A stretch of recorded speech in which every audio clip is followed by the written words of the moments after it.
কেন শরিয়া আইনের বিশেষ বৈশিষ্ট্যগুলো আছে, এই বিষয়টাকে আইনি চিন্তার প্যারাডাইম বলা যায়। প্যারাডাইমের আলাপ, শরিয়া আইনের প্যারাডাইম আর পশ্চিমা আইনের প্যারাডাইম আলাদা, দুই জগৎ, ভিন্ন জগৎ।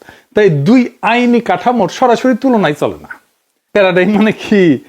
প্যারাডাইম এই শব্দটার বাংলা করছে প্রতিমান, অনেকে বলে ভাব কাঠামো বা চিন্তা কাঠামো, কিন্তু আমরা প্যারাডাইম দিয়েই বুঝবো এটা আসলে কি। প্যারাডাইম মানে হইল দুনিয়াকে বোঝার এক এক রকম চোখ। আমরা দুনিয়াকে এক এক রকম চোখ দিয়ে বুঝি, সবাই একরকম চোখ দিয়ে বুঝি না।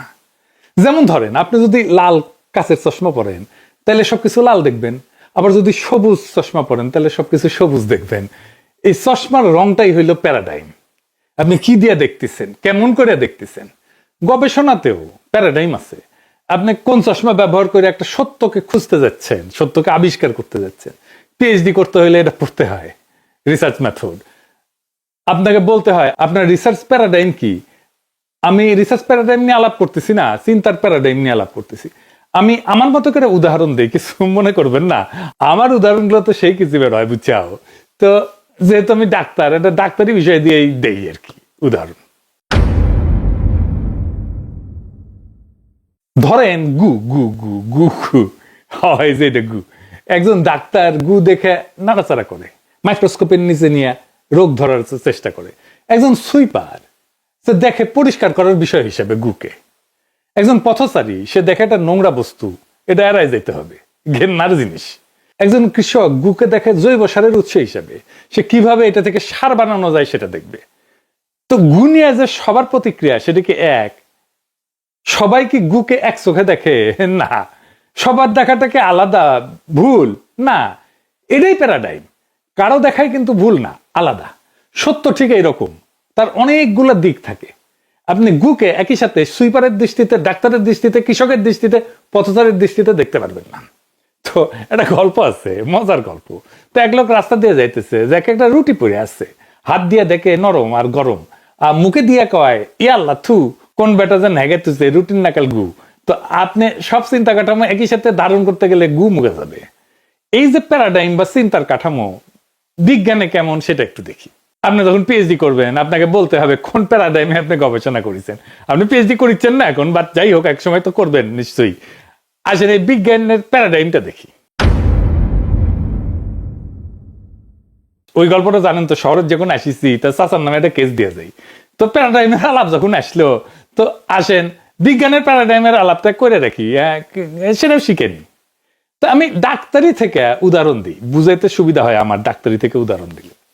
ধরেন স্বাস্থ্য কাকে বলে? স্বাস্থ্য, সুস্বাস্থ্য কারে কয়? মানে কখন বলা যাবে একজন মানুষ সুস্থ? রোগ নাই তাইলে কি সুস্থ মানুষ? না। বিশ্ব স্বাস্থ্য সংস্থা স্বাস্থ্যের একটা সংজ্ঞা দিছে, শুধু রোগ না থাকাই না, বরং শারীরিক, মানসিক এবং সামাজিক ভাবে ভালো অবস্থায় থাকা, এটাই স্বাস্থ্য। তাইলে এখন যদি আমি দেখতে চাই যে আপনার স্বাস্থ্য কেমন, সেটা কত ভাবে এক এক প্যারাডাইমের মানুষ কিভাবে দেখবে সেটা দেখি। কোনটা কিন্তু ভুল না, সবই ঠিক। আসেন দেখি প্যারাডাইম দিয়ে কিভাবে স্বাস্থ্য দেখা যায় বিভিন্ন ভাবে। এটাই হইতেছে রিসার্চের প্যারাডাইম। বিভিন্ন দিক থেকে আমরা স্বাস্থ্যকে দেখব, একজনের স্বাস্থ্যকেই দেখব।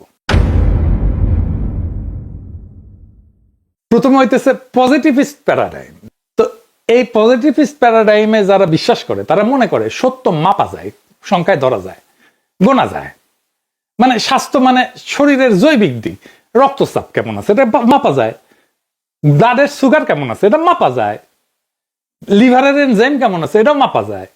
তো রক্ত পরীক্ষা করলাম, স্ক্যান করলাম, করে সব রিপোর্ট যদি নর্মাল থাকে তাহলে বলবো সুস্থ, তাই না? 2 নাম্বার পোস্ট পজিটিভিস্ট প্যারাডাইম। এরা কয় যে সত্যকে পুরোপুরি ধরা যায় না, শুধু আনুমানিক ভাবে বোঝা যায়। ধরেন বললে যে রিপোর্ট জরুরি, কিন্তু অনিশ্চয়তা আছে। আপনি পরীক্ষা নিরীক্ষা করলেন, কিন্তু আপনি নিশ্চিত ভাবে বলতে পারবেন না যে আসলেই তার স্বাস্থ্য ভালো আছে। নর্মাল আসলেও কভার পারবেন না, কইতে পারবেন সম্ভবত সুস্থ, তবে 100% নিশ্চিত না। 3 নাম্বার হইতেছে কনস্ট্রাকটিভ প্যারাডাইম। মানে সত্য একটা না, প্রত্যেকের নিজের অভিজ্ঞতা দিয়ে স্বাস্থ্যকে সংজ্ঞায়িত করে। যেমন ধরেন স্বাস্থ্য শুধু রিপোর্টে নাই, মানুষ নিজে কেমন বোধ করতেছে, আপনার কি ভালো লাগিচ্ছে, শরীর ভালো আছে, ভালো লাগিচ্ছে, সুস্থ বোধ করছেন, কেমন অভিজ্ঞতা আপনার, সেটা গুরুত্বপূর্ণ। মানে আপনার রিপোর্ট সব ঠিক আছে, কিন্তু আপনি ভালো বোধ করছেন না, তাহলে কি আপনার স্বাস্থ্য ঠিক আছে? নাই তো। এরপরে 4 নম্বর হইতেছে ক্রিটিক্যাল প্যারাডাইম। মানে ধরেন জ্ঞান এবং স্বাস্থ্য এটা নিরপেক্ষ না। মানে কি? মানে ধরেন ক্ষমতা, শোষণ, বৈষম্য দিয়ে নিয়ন্ত্রিত। স্বাস্থ্য মানে শুধু শরীর না, সমাজের ক্ষমতা, দারিদ্র, বৈষম্য সবকিছু স্বাস্থ্যকে প্রভাবিত করে।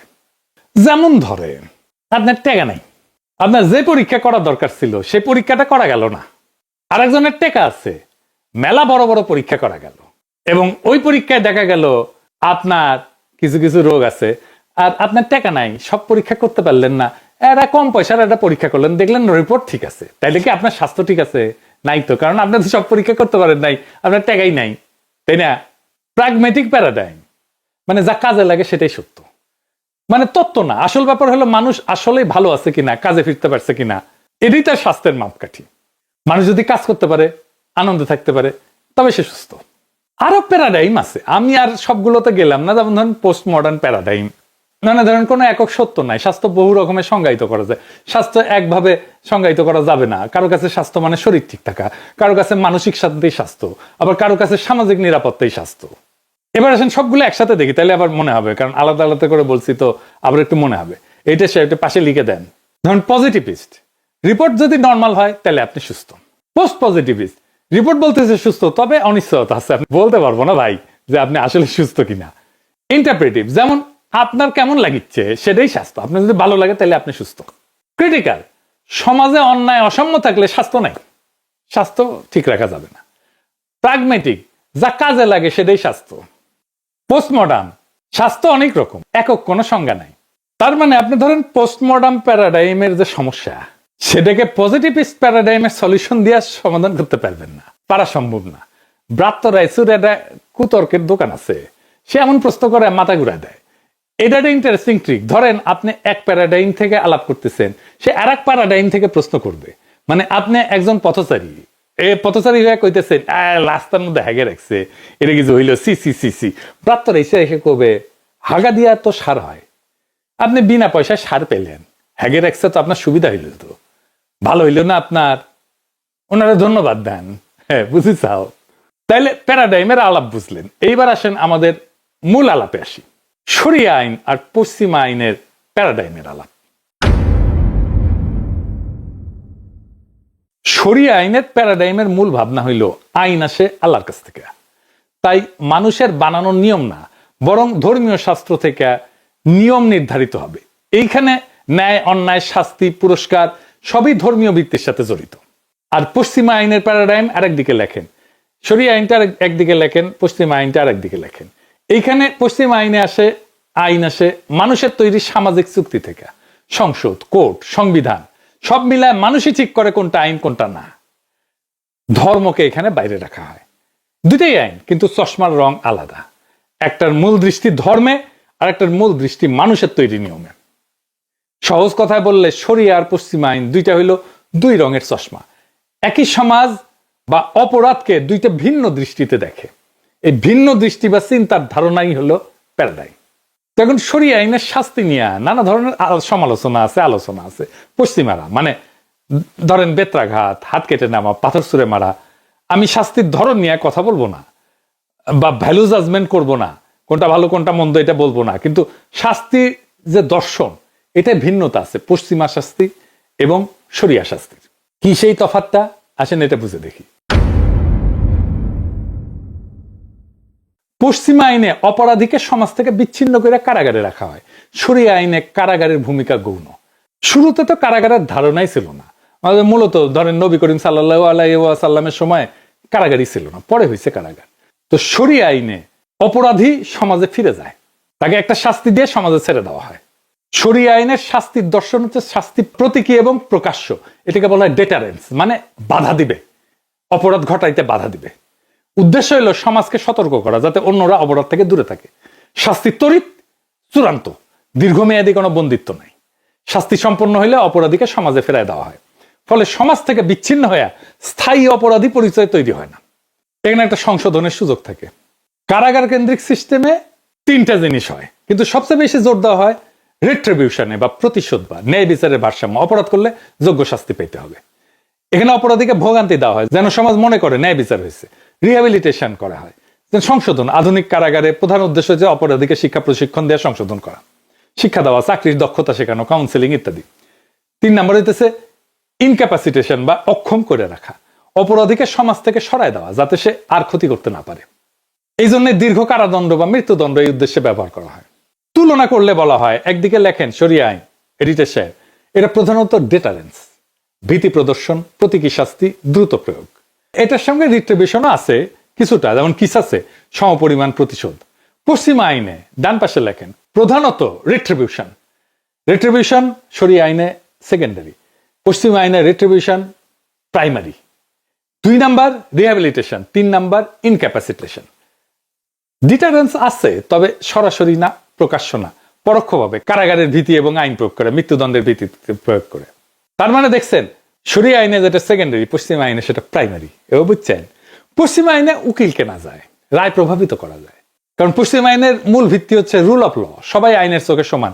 অর্থ দিয়া বিচার কেনা সম্ভব না থিওরিটিক্যালি, কিন্তু আইনজীবী, আপনি ভালো আইনজীবী যদি নেন তাইলে আপনি ফেভারেবল একটা রায় পাইতে পারেন।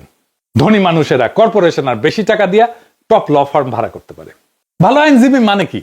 মানে সে আইনগত ফাঁক খুঁজে বের করবে, জুরি বা বিচারককে প্রভাবিত করার মতো যুক্তি দাঁড় করাতে পারবে, ভালো লেখাপড়া জানে, ফলে একই অপরাধের জন্য ধনীরা হালকা শাস্তি পায়, গরিবেরা কঠোর শাস্তি পায়।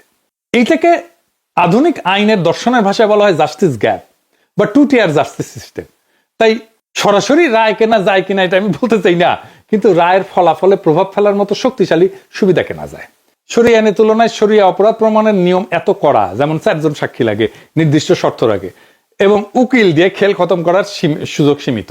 আদি শরিয়া আইনে উকিলের কোনো রোলই ছিল না। আবার বিচারকের বা কাজীর বিচারের বিবেচনার অংশ শরিয়া আইনে কম, কারণ শাস্তি আল্লাহ নির্ধারিত, ফলে উকিলের ভূমিকা সীমিত, রায়কে কেনা বাঁকানো কঠিন।